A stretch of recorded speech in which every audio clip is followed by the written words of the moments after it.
Hi guys, today we're going through a guide on how to build support Mona.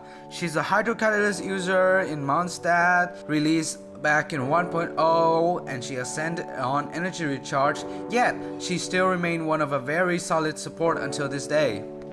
On today's guide, we're gonna go through her basic kit, talents, weapons, artifact sets, and her team comps. Starting with the basic kit, when Mona used her elemental skill, she will summon a mirror reflection, dealing AoE Hydra damage for 5 instants, and on explode, it generates 4 particle energy. It can also taunt the enemy, which I think is pretty nice. Mona Elemental Burst costs 60 energy and have a hidden mechanics. When casting the burst, Mona will apply Hydro, Illusory Bubble, and Omen to the enemy. The Omen effects buffs a 60% damage bonus to her team, and after popping the bubble, Mona will deal a huge amount of damage and start the Omen effect's duration. But not so much people know that Omen effects had already been applied to an enemy as soon as she used her burst.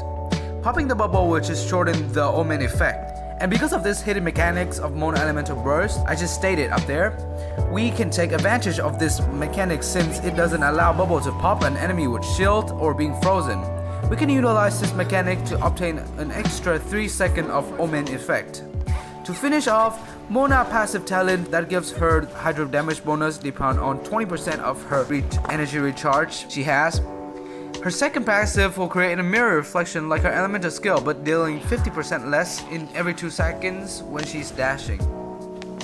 For talent priority, upgrade her burst and then her skill, but not her normal attack since we're playing support and it will be a waste of material. Moving on to her weapon choices. As a support character, Mona desperately wanted the Thrilling Tales of Dragon Slayer, as it can improve up to 48% of attacks her teammate. You can also use the Phophonous Codex, as it can improve her with a lot of energy recharge so you can burst every rotation. The Prototype Ember is not a bad idea also. It can help with energy particles and team healing. For 5th option, Lost Prey of the Sacred Wind, providing a decent amount of crit rate and attack for burst playstyle. For artifacts, the best slot for support Mona is Noblesse Oblige, as it can provide 20% attack buff to all your teammates and 20% buff to your own burst, which I think is really useful. But if there's another inmate already wielding it, then I would recommend using the Scroll of the Hero of Ascended City in Natlan. Though the artifact itself can't reach its full potential because it was designed for the Natlan character, and still the 12% elemental damage buff for your whole team is somewhat significant. I see a lot of people use Tendency of the Melith, but personally I think, though the 20% attack buff is really good, Mona Elemental skill only lasts for 5 seconds, which isn't enough for an average rotation this day. For burst support, using the Emblem of a Severed Fate is an excellent idea as it provides 20% energy recharge with also a maximum of 75% burst damage bonus.